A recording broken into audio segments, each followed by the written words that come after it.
오늘 온라인 예배에 참석하신 분들을 환영합니다.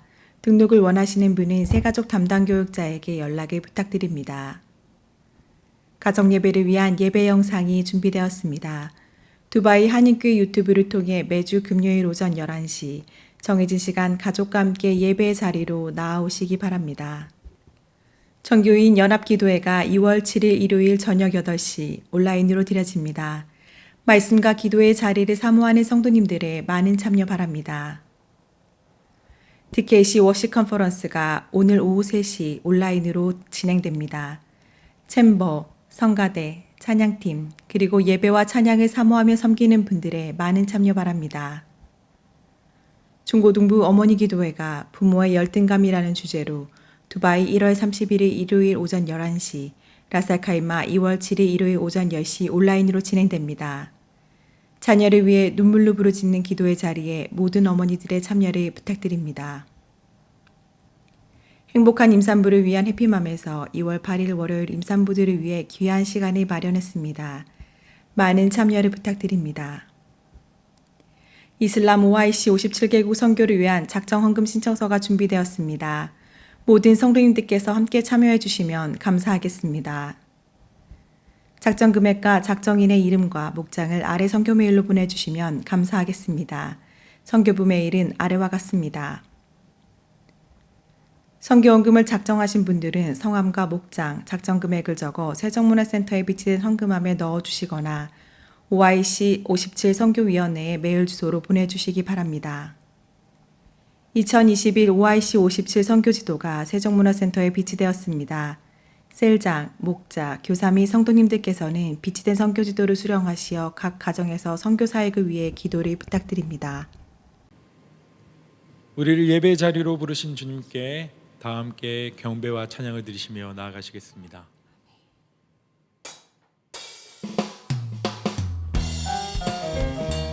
우리의 찬양을 받으실 주님, 우리 그분을 함께 힘찬 박수와 함께 찬양하기 원합니다. 할렐루야!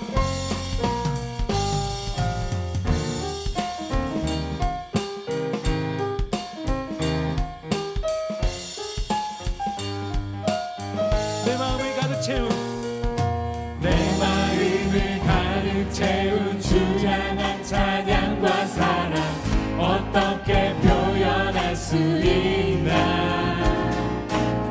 수많은 찬양들로 그만 표현할 길 없어 다시 고백합니다. 수많은 멜로디와 찬양들을 드렸지만 다시 고백하기 원하네.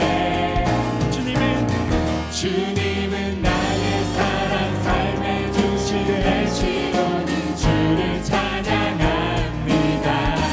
주 사랑해요. 주 사랑해요. 몸만 다하여 말로 다 할 수 없어. 주 사랑해요. 찬양받아 주소서. 다시 한번 고백합시다.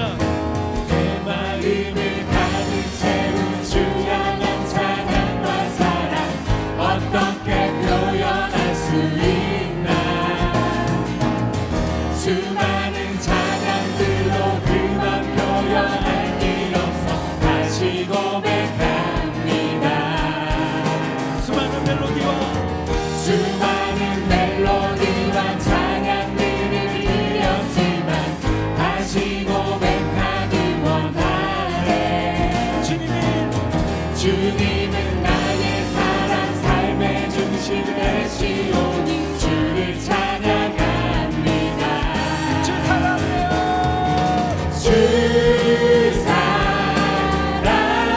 사랑해요. 온맘 다하여 말로 다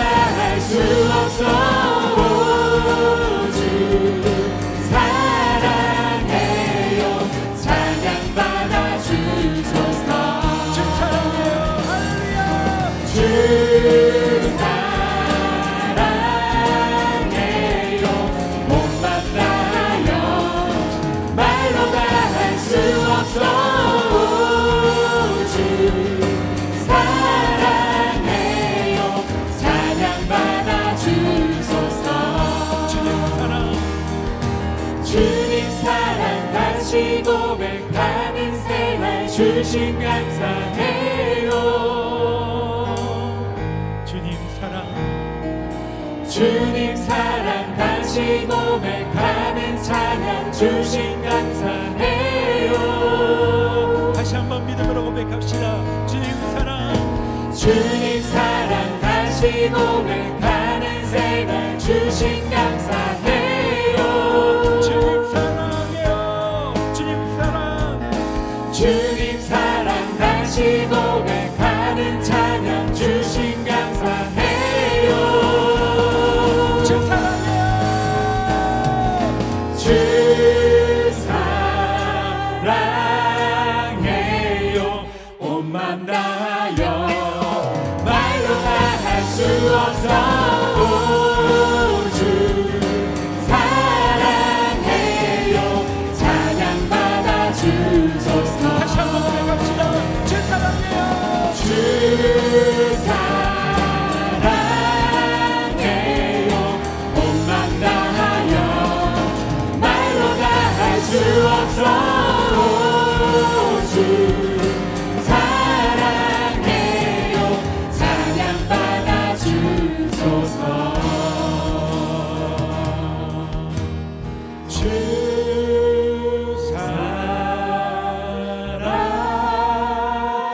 사랑해요. 몸만 다하여 말로 다 할 수 없어. 주 사랑해요. 찬양 받아 주소서.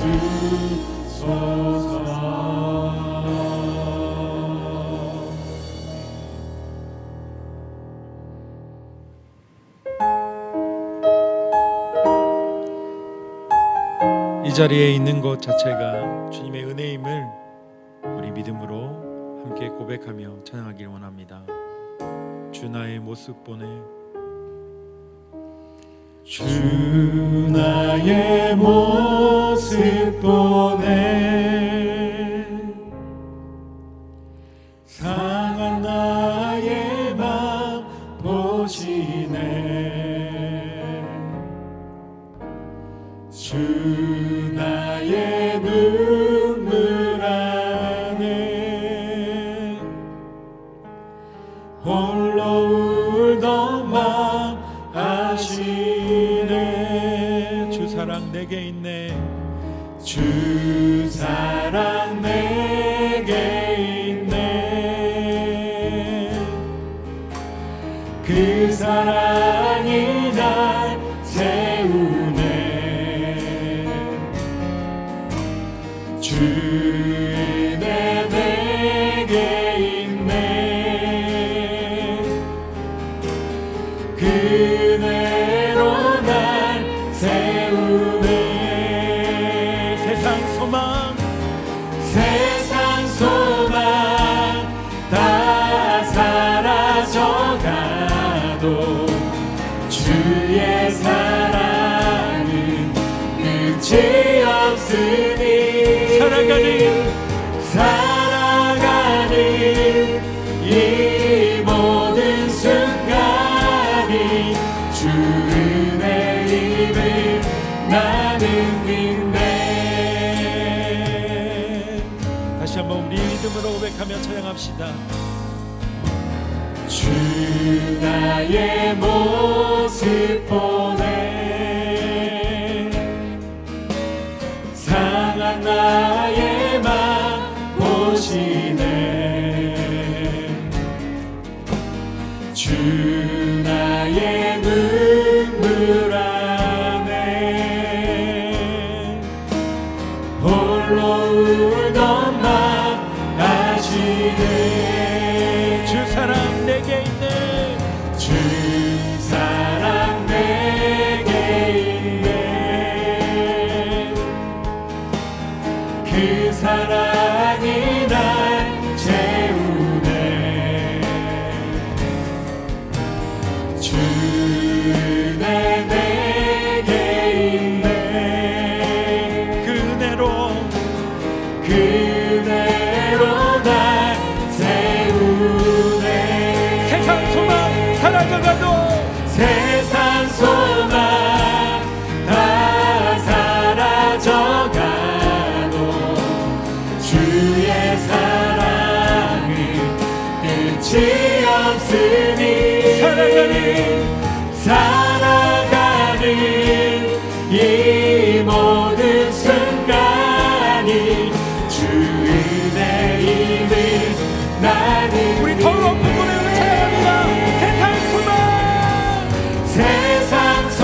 이제 마음을 다해 주님을 경배하며 나아가시겠습니다.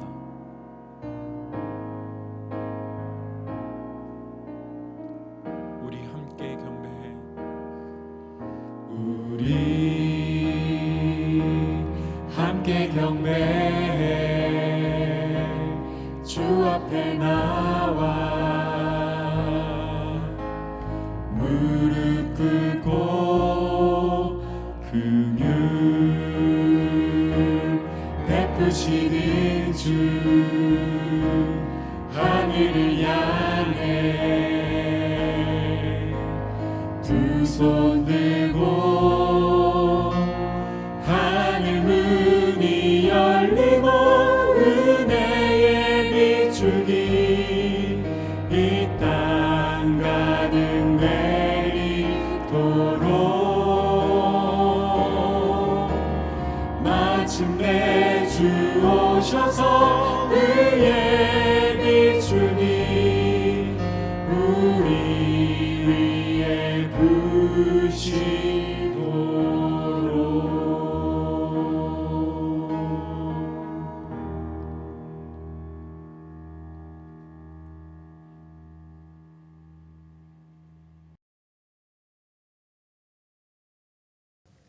우상의 땅에서 우리를 건져내신 구원의 하나님, 너무도 크신 하나님의 은혜에 우리는 감사를 고백하고 찬양을 올려드렸습니다. 그러나 이내 깊은 홍해의 파도 앞에서 다시 절망하였습니다. 마실 물이 없다고 원망하였습니다.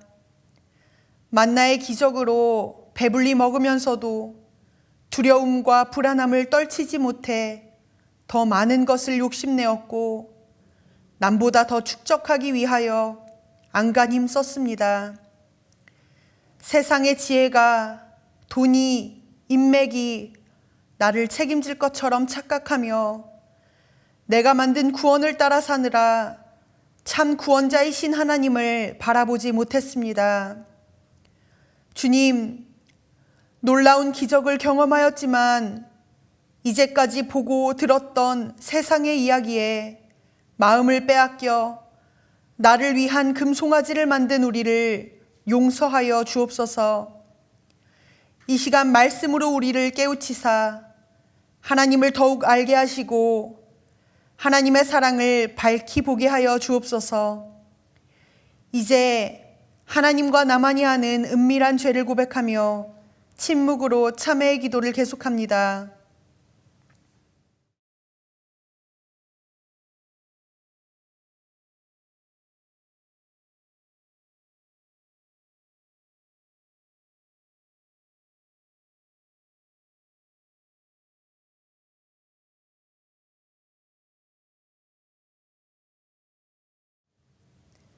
예수님의 이름으로 참회의 기도 드립니다.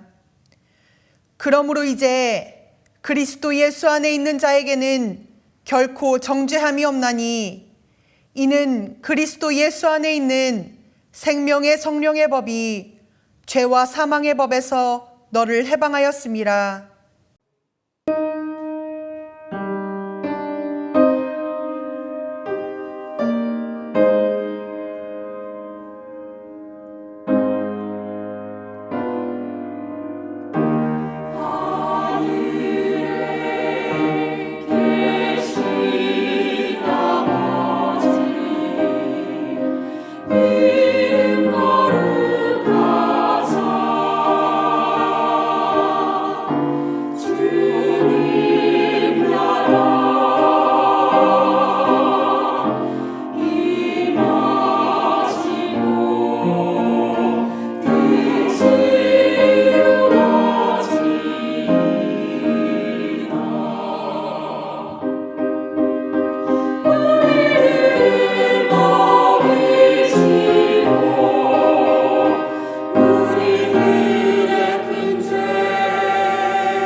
온 우주의 창조자이시며 친히 저희 각 사람의 아버지요 보호자 되시는 여호와께 감사와 찬송과 영광을 올려드립니다. 마스크 속에서 살아가는 답답한 상황이 계속되고 있지만 저희에게는 여전히 하나님이 주신 복이 풍성함을 새삼 보게 됩니다. 매일 아침 침상에서 눈뜸이 주님의 복이고 일용할 새끼 양식 주심도 복이며 우여곡절 많은 나날들 속에서도 다시 온전히 침상에 누워 잠들 수 있음도 주님의 복입니다. 저희로 하여금 주님 주신 일상의 복을 더욱 깨달아 알게 하시고 그 일상 속에서 늘 감사하며 살게 하옵소서. 하나님 아버지, 어쩌면 이 모든 것이 회복되는 날이 서서히 다가오고 있다는 생각이 들면서 저희의 모습을 돌아보게 됩니다. 저희 안에 함께 성전에 모여 예배드림을 갈망하던 그 열정이 식지는 않았는지요. 그 긴 시간을 지나면서도 저희의 삶에 아무런 변화가 없었던 건 아닌지, 그리고 그 여정 속에 주님은 없고 저 혼자서 소견에 오른 대로만 살지는 않았는지 되돌아봅니다.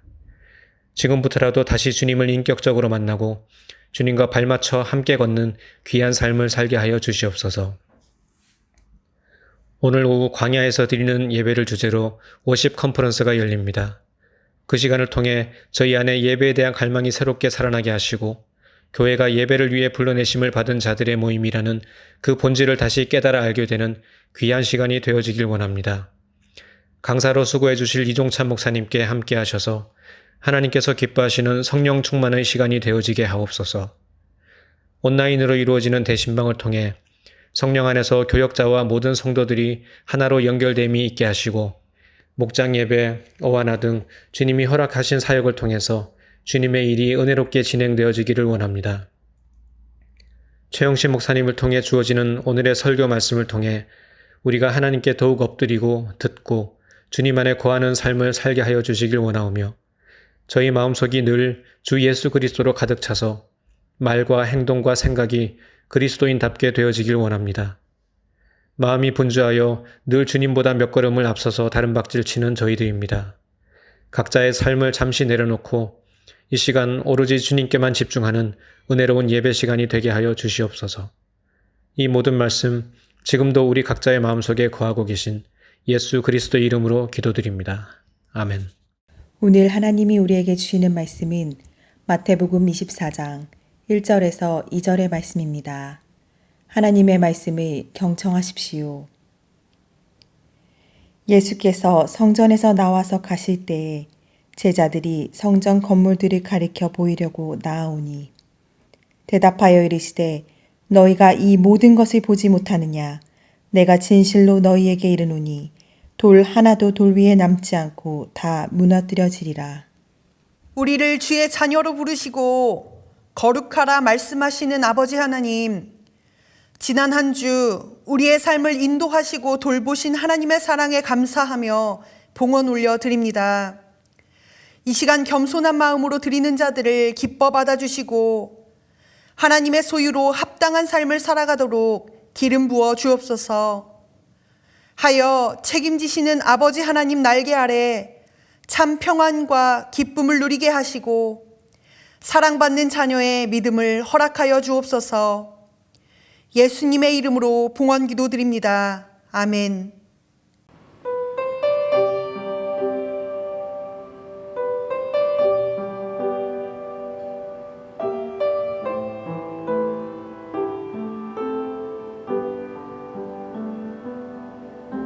생명의 말씀을 우리에게 주셔서 예배가 완전해지고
오늘도 영상으로 예배드리시는 두바이 한입교회 성도님들 삶 가운데에 하나님의 은혜와 평강이 가득하기를 간절히 소망합니다.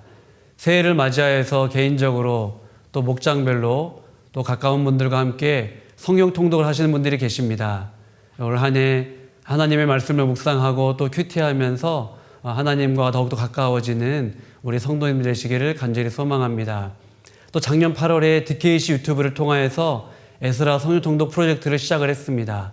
이제는 언제든지 하나님의 말씀을 묵상할 수 있으니 올 한 해 꼭 통독을 하시면 좋겠습니다. 오늘 오후 3시에는 DKC 워시 컨퍼런스가 있습니다. 챔버, 찬양팀, 성가대 섬기시는 모든 분들은 꼭 참여를 해주시면 좋겠습니다. 또 예배와 찬양을 사모하시는 분들, 우리 모든 성도님들도 동참하실 수 있습니다. 특별히 두바이 한인교회에서 7년간 사역하셨던 이종찬 목사님께서 말씀을 전해주십니다. 오늘 있을 컨퍼런스와 또 강사 목사님을 위하여서 많은 기도 부탁드립니다. 1월 설교의 주제는 복음입니다. 오늘 말씀의 제목은 하나님의 집으로의 초대입니다. 오늘은 이제 복음에 대해서 마지막 시간 세 번째 말씀을 전하려고 합니다. 첫 번째는 잃어버린 복음에 대해서 전했습니다. 즉 여호와의 언약궤. 여호와의 언약궤가 하나님을 대신했을 때에 어떠한 일이 생기게 되는지 살펴봤습니다. 두 번째로는 내가 만든 복음에 대해서 살펴봤습니다. 금송아지가 하나님의 자리를 대신하게 되었죠. 오늘은 성전에 대해서 한번 살펴보려고 합니다. 하나님의 은혜를 참 많이 받았던 다윗은 어느 날 하나님의 전을 짓고자 하는, 성전을 짓고자 하는 좋은 뜻을 갖게 됩니다. 그런데 하나님께서 성전을 짓지도 않았는데 다윗의 그 중심과 마음을 보시고 이미 기뻐하십니다. 그리고 다윗이 아닌 다윗의 자녀를 통하여서 하나님의 전을 짓게 될 것이다 라고 말씀하시죠. 나중에 한번 사무엘하 7장을 한번 잘 묵상해 보시면 좋겠습니다. 그런데 역대상 22장과 28장에 보면은 하나님께서 왜 다윗이 성전을 건축하는 것을 반대하셨는지 그 이유가 나옵니다. 그 이유는 다윗이 피를 많이 흘렸고 전쟁을 많이 했기 때문이다라고 이야기를 하고 있습니다. 자, 선한 마음을 품었는데 하나님이 거절하셨습니다. 참 기분이 어땠을까요? 그럼에도 불구하고 다윗은 하나님의 뜻과 계획을 받아들입니다. 그리고 자기 아들이 하나님의 전을 지을 수 있도록 물심양면 미리 준비하고 애쓰는 모습을 보게 됩니다. 어떻게 그럴 수 있었을까? 자신의 삶과 자신의 물질과 모든 것이 하나님의 것임을 그는 잘 알았기 때문입니다. 자, 다윗의 아들 솔로몬이 7년 동안 여호와의 전을 짓게 됩니다. 이것을 우리는 제1성전이라고 일컬을 수 있습니다. 자, 솔로몬은 성전을 건축하고 하나님께 성전과 또 백성들을 위한 기도를 많이 올려드립니다. 그리고 하나님이 그 기도를 기뻐하시죠. 그런데 어느 날 하나님께서 솔로몬에게 이런 경고를 하십니다. 열왕기상 9장 7절입니다. 내가 이스라엘을 내가 그들에게 준 땅에서 끊어버릴 것이요 내 이름을 위하여 내가 거룩하게 구별한 이 성전이라도 내 앞에서 던져버리리니 이스라엘은 모든 민족 가운데에서 속담거리와 이야기거리가 될 것이며, 이런 말씀을 하는 겁니다. 하나님이 솔로몬에게 만약 이스라엘 백성들이 하나님을 따르지 않고 하나님의 말씀에 순종하지 않고 하나님을 잊어버리고 또 우상 숭배를 하게 될 때에 하나님께서 이스라엘 백성들을 약속의 땅에서 끊으시고 또 여호와의 성전, 거룩하게 구별된 여호와의 성전도 던져버리시겠다라고 말씀을 하시는 거예요. 당시 이스라엘 백성들 안에는 그러한 기대가 있었습니다. 우리는 선민이다. 우리는 특별한 하나님의 자녀다라는 마음이 그들 안에 있었어요. 또 여호와의 성전이 있으니 우리는 안전하다. 마치 여호와의 법궤가 이스라엘 진영에 있을 때 그들이 함성을 지르고 그것이 마치 구원인 것처럼 착각을 했습니다. 이스라엘 백성들도 성전을 짓고 난 다음에 언젠가부터 여호와의 성전이다, 여호와의 성전이다, 평안하다, 평안하다 하면서 성전이 있기 때문에 그들의 삶은 안전하다라고 그들은 착각하기 시작을 했죠. 그런데 하나님이 뭐라 말씀하십니까? 이스라엘 백성들 안에 하나님이 계시지 않으면, 성전 안에 하나님이 계시지 않으면 그건 아무것도 아니다, 아무 소용이 없다라고 말씀을 하시죠. 자, 후일에 이스라엘 백성들은 거짓 평안과 또한 거짓 복음에 빠져 삽니다. 하나님을 떠나고 우상 숭배하면서도 우리는 안전하다, 평안하다. 이것은 여호와의 성전이다, 여호와의 성전이다라고 그들은 생각을 하며 살아갑니다. 결국 이스라엘은 어떻게 됩니까? 북이스라엘은 두 차례에 걸쳐서 아수르의 포로로 끌려가고 결국에는 BC 722년에 멸망하게 됩니다. 남유다도 마찬가지죠. 세 차례에 걸쳐서 바벨론 포로로 끌려가게 됩니다. 그리고 북이스라엘이 멸망한 지 한 140년, 150년 만에 남유다도 바벨론에게 멸망당하게 되는 거죠. 자, 그리고 무너지지 않을 것 같았던 여호와의 성전이 무너지고 불타는 비극이 발생하게 됩니다. 열왕기하 25장 9절입니다. 여호와의 성전과 왕궁을 불사르고 예루살렘의 모든 집을 귀인의 집까지 불살랐으며. 자, 바벨론은 남유다를 재기불능의 상태로 만들어버립니다. 성전을 불태우고, 즉 신앙의 중심인 성전을 불태우고 귀인들과 왕족들의 집을 불태우고 포로로 끌고 가는 거죠. 즉 영적으로, 경제적으로, 사회적으로 완전히 무너뜨립니다. 자, 그 이유가 어디에 있을까요? 여호와의 언약궤에 법궤가 없었기 때문입니까? 아니면은 거룩하게 구별된 성전이 없어서 그랬을까요? 아니면 정치적으로, 외교적으로 어찌 보면 좀 그런 것들을 잘 해결하지 못해서 그랬을까요? 하나님은 성전을 짓고 감격과 은혜 충만한 솔로몬에게 이미 경고하신 바가 있습니다. 하나님을 떠나고 하나님의 말씀을 경히 여기고 순종하지 아니하고 우상 숭배하게 될 때에 그들이 당하게 될 멸망과 심판에 대해서 하나님은 이미 솔로몬에게 경고하신 바가 있습니다. 자, 남유다는 고난의 용광로와 같은 세월을 바벨론에서 보내게 됩니다. 광야와도 같은 시간이죠. 그런데 하나님은 하나님의 때가 되자 그들을 귀향하게 하십니다. 자, 일단의 무리들이 또 이제 남유다 백성들이 예루살렘으로 돌아왔을 때의 그 광경은 처참했습니다. 그래도 그들은 어려움 속에서 솔로몬 성전만큼은 아니지만 그들은 성전을 재건하기 시작했습니다. 이것을 편의상 제2성전이라고 부를 수 있습니다. 자, 오늘 본문에 보면은 예수님께서 제자들과 함께 성전에서 나옵니다. 그렇다면은 이 성전은 어떤 성전을 이야기하는 걸까요? 에스라 시대에 재건된 그 성전입니다. 그 성전을 헤롯 왕은 수십 년에 걸쳐서 재건을 하게 됩니다. 아마도 유대인들의 환심을 사기 위하여서 그 500년 전에 지어졌던 그 성전을 다시 재건축하고 확장하기 시작을 합니다. 이것을 제3성전이라고 부를 수 있습니다. 자, 예수님 당시에 성전 여기저기 아마 공사하고 또 확장하고 재건축을 하고 있었을 것입니다. 오늘 보면 마태복음에서는 그 분위기를 정확하게 전하고 있지 않습니다. 그런데 마가복음은 이렇게 표현을 하고 있습니다. 13장 1절에 보면은 예수께서 성전에서 나가실 때에 제자 중 하나가 이르되 선생님이여 보소서 이 돌들이 어떠하며 이 건물들이 어떠하니이까. 자, 제자들은 공사 중에 있는 이 예루살렘 성전을 바라보면서 감탄했을 거예요. 그리고 완공되었을 때 이 성전이 얼마나 아름다울까, 멋있을까 기대했겠죠. 또 누가복음에 보면 이런 표현이 있습니다. 누가복음 21장 5절 말씀입니다. 어떤 사람들이 성전을 가리켜 그 아름다운 돌과 헌물로 꾸민 것을 말하며 예수께서 이르시되, 즉 아름다운 돌들과 헌물로 꾸민 그 장식된 그 성전을 바라보시면서 예수님이 그런 말씀을 하시는 거예요. 오늘 본문 2절입니다.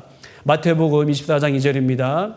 대답하여 이르시되 너희가 이 모든 것을 보지 못하느냐? 내가 진실로 너희에게 이르노니 돌 하나도 돌 위에 남지 않고 다 무너뜨려지리라. 자, 이 성전은 에스라 시대 때 지어진 성전입니다. 약 500년 동안 이스라엘의 역사와 고난과 함께했던 성전이에요. 그런데 이것이 무너진다라고 말씀을 하세요. 게다가 지금 한창 공사 중에 있는 이 성전, 어찌 보면은 이스라엘 백성들에게 신앙의 자존심과도 같은 이 성전이 예수님 무너진다라고 말씀을 하시는 거예요. 이 이야기를 듣고 제자들이 얼마나 충격에 빠졌겠습니까? 또 일부 제자들은 예수님 말씀이 좀 지나치시다, 또 과하다라고 생각을 했을지도 모르겠습니다. 그런데 예수님께서 이렇게 말씀하신 이유가 있습니다. 예수님이 일전에 성전에서 장사하는 자들을 내쫓으시면서 이렇게 말씀하셨어요. 21장, 마태복음 21장 13절입니다. 그들에게 이르시되 기록된 바 내 집은 기도하는 집이라 일컬음을 받으리라 하였거늘 너희는 강도의 소굴을 만드는도다 하시니라. 성전에서 장사하는 사람들도 문제가 있었지만 이 장사를 눈감아주는 종교 지도자들도 문제가 있었습니다.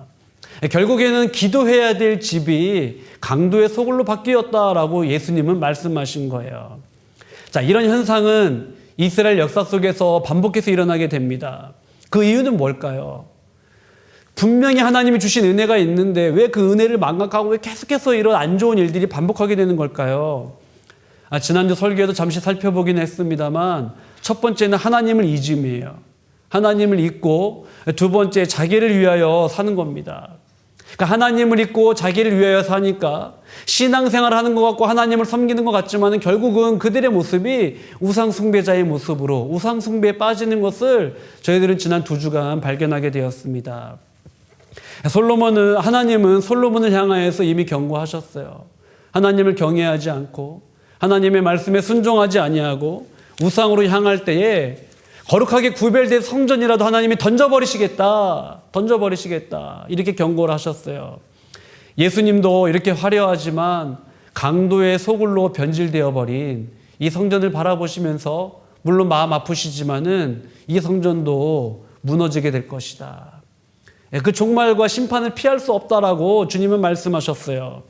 그리고 실제로 AD 70년에 로마 군대의 침입으로 인하여서 예루살렘 성전은 무너지게 됩니다. 자, 하나님 없는 성전이 어떤 의미가 있을까요? 하나님 없는 예배와 종교 행위가 어떤 의미가 있을까요? 혹은 하나님도 섬기고 우상도 섬기는 그러한 신앙생활이 어떠한 의미가 있을까요? 또한 하나님과 자기를 향한 그 욕망이 뒤섞여버린 이러한 신앙생활이 무슨 의미가 있을까요? 하나님이 중심에 없는 그 성전과 예배는 아무런 의미가 없습니다. 하나님의 자리에 자기 자신과 또 세상의 것들이 들어와 있다면 그것이 하나님의 자리를 대신한다면 그 성전, 그 예배는 아무것도 아닌 거죠. 예수님은 그 점을 지적하고 있는 겁니다. 예수님께서 내 집은 기도하는 집이라고 말씀하셨는데 이것은 이사야 56장 7절 말씀이기도 합니다. 이사야서에 보면 하나님은 나의 성전이라고 말씀하지 않으셨어요. 나의 성전은 기도하는 집이다 라고 말씀하지 않으시고 내 집이라고, 내 집. 내 집은 기도하는 집이다 라고 말씀하십니다. 그리고 내 집에 이스라엘이든지 이방인이든지 누구든지 오라라고 말씀을 하세요. 누구라도 올 수 있다. 그 표현을 이렇게 이야기하고 있죠. 내 집은 만민이 기도하는 집이라 일컬음이 될 것입니다. 누구든지 오라는 거예요. 이방인이든 이스라엘 백성들이든 누구든지 와서 기도하고 예배 드려라. 누구든지 초대하시겠다라는 하나님의 말씀입니다. 회사에서 만나요. 혹은 사무실에서 만나요. 아니면 교회에서 만나요. 이 말보다 더 감동이 되는 말은 무엇인지 아십니까? 우리 집에서 만나요. 내 집에서 만나요. 이 말이지 않겠어요? 하나님께서 범죄한 이스라엘과 또 이방인을 초대하십니다. 누구든지 나의 집으로 오라. 내 집으로 오라는 거예요. 그리고 내 집은 만민이 기도하는 집이다라고 말씀하십니다. 이것이 하나님의 본심이고 또 만민이 기도하는 집으로 초대하시기 원하시는 하나님의 마음이 여기에 담겨져 있는 거예요. 그런데 예수님은 그 예루살렘 성전이 강도의 소굴 같다라고 말씀을 하셔요. 강도의 소굴. 이것은 에레미야 7장 11절 말씀입니다. 하나님은 에레미야 선지자를 통하여 말씀하십니다. 너의 길과 행위를 바르게 하라. 이웃들 사이에 정의를 행하라. 이방인과 고아와 가부를 압제하지 말라.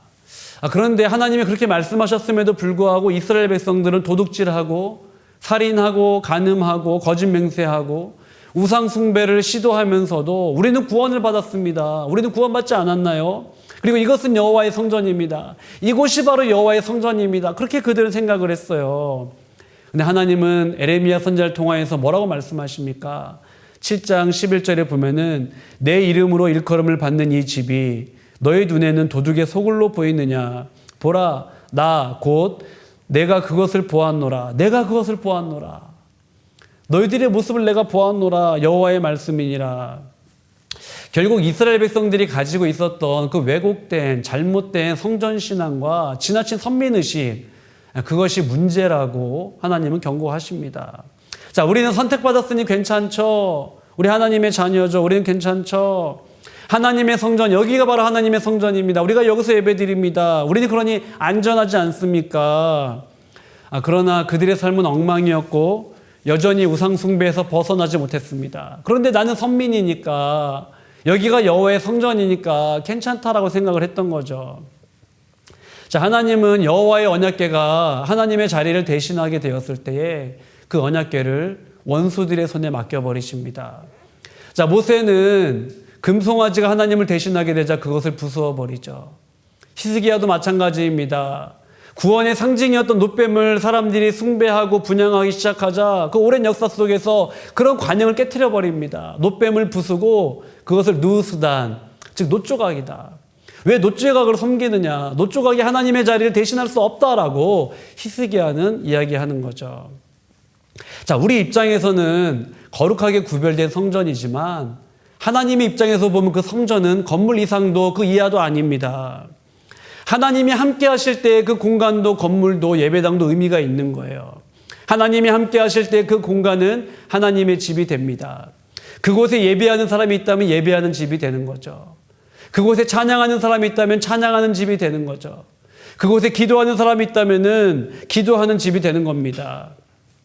하나님은 예루살렘 성전에만 계시는 것이 아닙니다. 혹은 예루살렘 성전이기 때문에 계시는 것도 아니에요. 혹은 화려하게 지었거나 아니면 보수했기 때문에 하나님이 거기에 더 안락하게 계시는 것 또한 아닙니다. 그것은 사람들의 생각일 뿐이죠.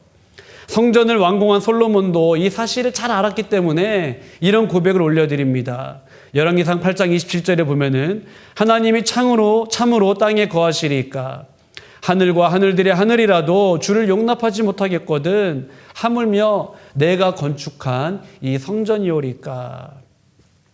자, 하나님은 공간 안에 매이는 분이 아니라는 거예요. 물론 우리가 손으로 성전을 짓긴 했지만 어떻게 하늘의 하늘이라도 하나님을 용납하지 못하겠거든 이 성전이오리까 얘기하는 거예요.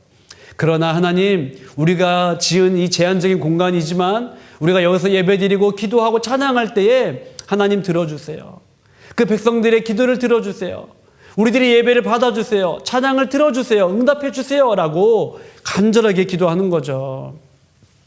다시 오늘 본문으로 돌아와서 제자들은 예루살렘의 성전의 아름다움을 보면서 그 화려함에 잠시 압도되었던 것 같습니다. 그리고 성전 보수가 끝나게 될 그 날을 아마 소망하고 기다렸을 수도 있을 것입니다. 근데 그건 제자들의 마음이죠. 성전 아름답다. 성전 웅장하다. 너무 좋다. 그런데 예수님의 마음은 무엇입니까? 정말로 이곳이 진정 하나님의 집인가? 아버지의 집인가? 정말 예배드리는 사람들의 모임인가? 그리고 만민이 모여서 기도하는 곳인가? 예수님은 건물의 외관보다는 그 건물에 모이는 사람들의 중심과 마음과 동기를 먼저 살펴보셨습니다. 이스라엘 역사 속에서 솔로몬이 성전을 완공했을 때에 백성들이 얼마나 기뻐했겠습니까? 왜냐하면 더 이상 텐트나 장막에서 예배드리는 것이 아닌 그럴싸한 공간에서, 그럴싸한 장소에서, 성전에서 예배를 드릴 수 있게 되었기 때문이지 않겠습니까? 그런데 이것은 진정한 기쁨, 이것은 복음이 아닙니다. 무너진 성전을 에스라 시대에 재건하게 되었을 때에 사람들이 얼마나 기뻐했을까요? 물론 이전 솔로몬 성전만큼 크지는 않지만은 그래도 재건하게 되었을 때, 이제 눈에 보이는 성전이 완공되었을 때에 기뻐하지 않았겠습니까? 반대로 이전날 바벨론에 의해서 성전이 무너졌을 때에는 얼마나 낙담했을까요? 즉 사람들은, 또 이스라엘 백성들은, 성도들은 보이는 것에 주목을 합니다. 보이는 무언가가 있을 때는 안심하게 되고, 그것을 의지하고 있다가 무너지게 되었을 때에는 마음이 무너지게 되는 거죠. 초대교회 시절 예루살렘 성전이 이제 재건축이 다 끝났을 때에, 완료되었을 때에 사람들의 마음이 얼마나 기뻤을까요? 그 몇십 년간의 건축을 통하여서 예루살렘 성전이 온전하게 지어졌을 때 얼마나 기뻤을까요? 아마 제자들도, 초대교회 성도들도 그 증축하는 모습을 보면서 완공되었을 때에 많이 기뻐했을 것입니다. 그러나 AD 70년에 로마 군대에 의해서 그 교회가 무너졌을 때, 성전이 무너졌을 때 그들은 또 얼마나 좌절했겠습니까? 그러고 보면은 이스라엘 백성들은 자신의 신앙이나 정체성이나 안정을 보이는 것과 많이 연결을 시켰습니다. 하나님의 언약궤라든지 놋뱀이라든지 금송아지라든지 또 성전이라든지 그런 보이는 것들과 자신의 신앙을 많이 결부를 시켰어요. 물론 우리가 믿음 생활하면서 보이는 어떤 상징이나 물건들이 영적 생활하고 신앙 생활하는데 도움이 전혀 안 되는 것은 아닙니다. 그러나 그런 것들을 지나치게 집착했을 때에는 그것이 언젠가 하나님의 자리를 차지하게 되었을 때에는 문제가 되는 거죠. 말씀을 정리하도록 하겠습니다. 사랑하는 성도 여러분, 진짜 복음이 무엇인지 아십니까? 혹은 여러분의 삶에 있어서 진짜 복음은 무엇입니까? 성전이 완공되었어요. 이것이 정말로 진짜 복음일까요? 아니면 코로나가 종식되었어요 라는 걸까요? 아니면 대면 예배를 드리게 되었어요. 이것이 정말로 진정한 복음이겠습니까? 그리고 기쁜 소식입니까? 초대교회 성도들에게 있어서 진짜 복음은 무엇입니까? 그들에게 있어서 유앙겔리온, 복음, 기쁜 소식은 무엇이었을까요? 첫째 시간에도 말씀드렸지만은 예수님이 이 땅에 오셨습니다. 그리고 예수님께서 승리하셨습니다. 예수님께서 우리 죄를 위해 죽으시고 부활하셨습니다. 이것이 바로 유앙겔리온입니다. 예수님이 오셨습니다. 예수님이 승리하셨습니다. 예수님 부활하셨습니다. 죽으시고 부활하셨습니다. 이것이 초대교회 성도들에게는 진정한 유앙겔리온 복음이었습니다.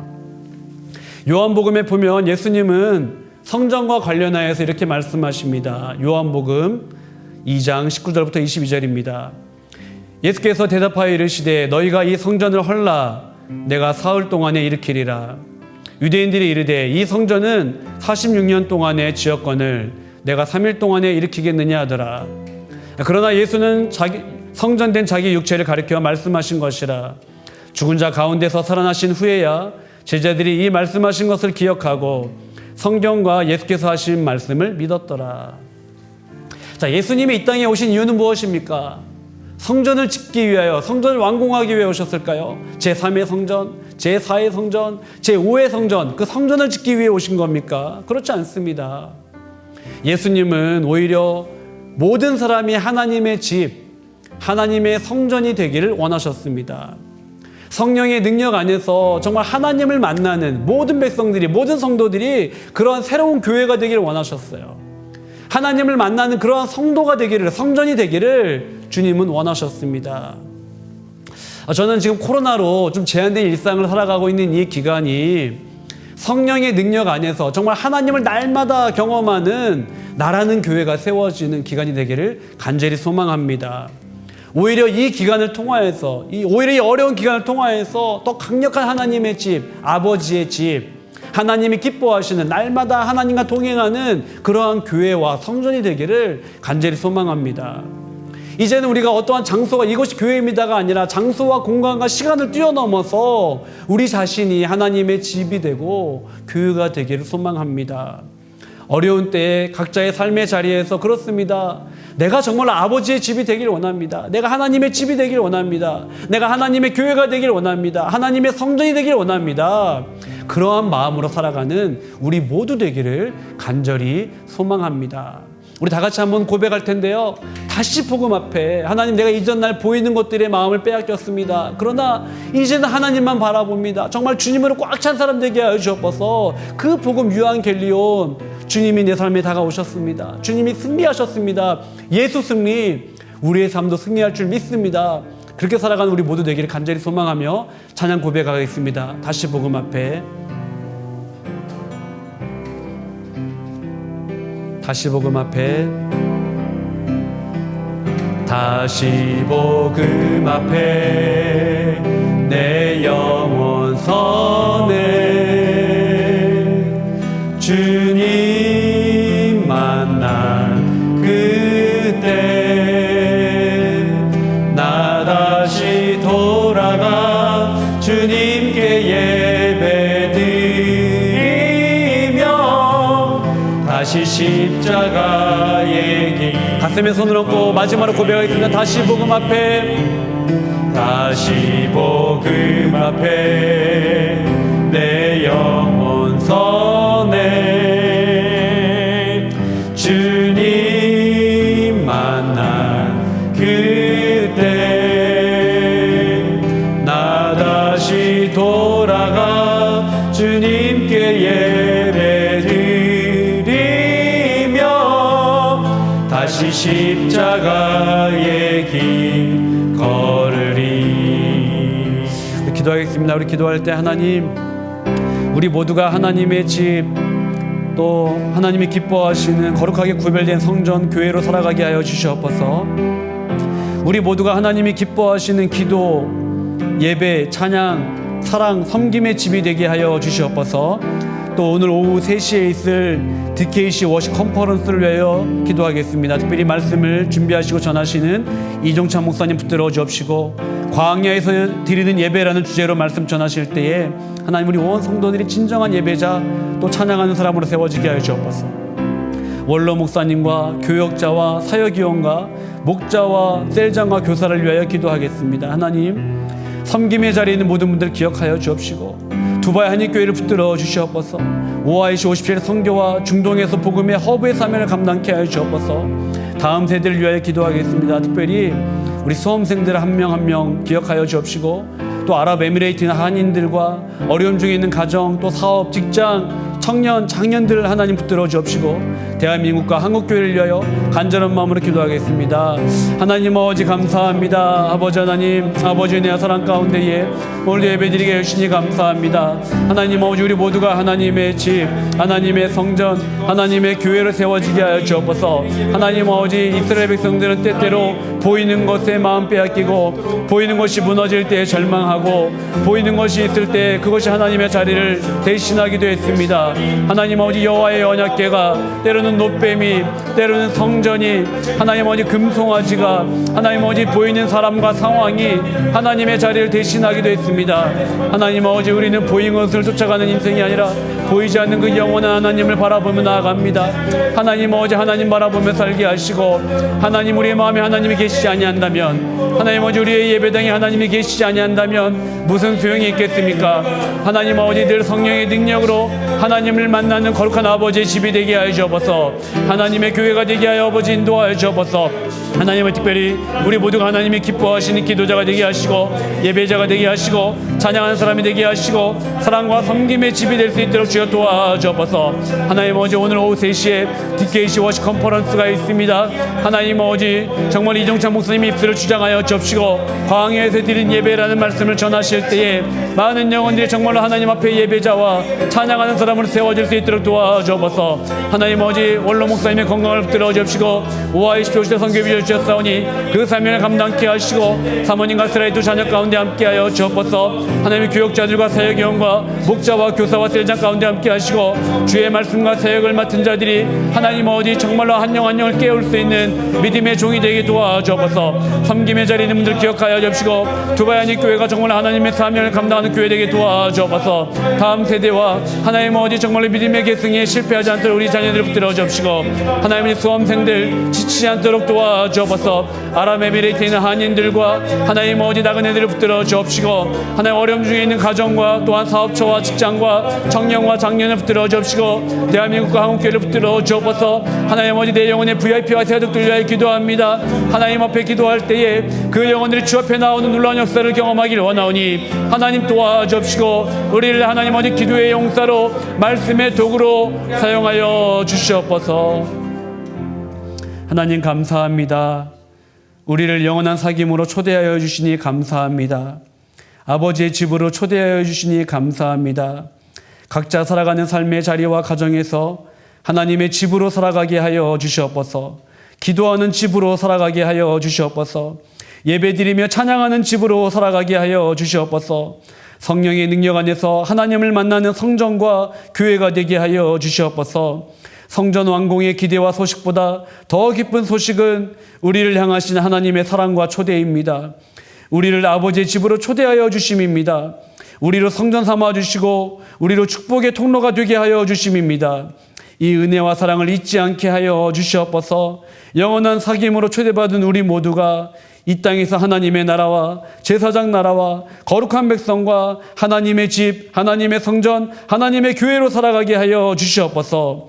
우리 영혼의 본향으로 귀향하기 전까지 맡겨진 사명을 기쁨으로 잘 감당하는 우리 모두가 되게 하여 주시옵소서.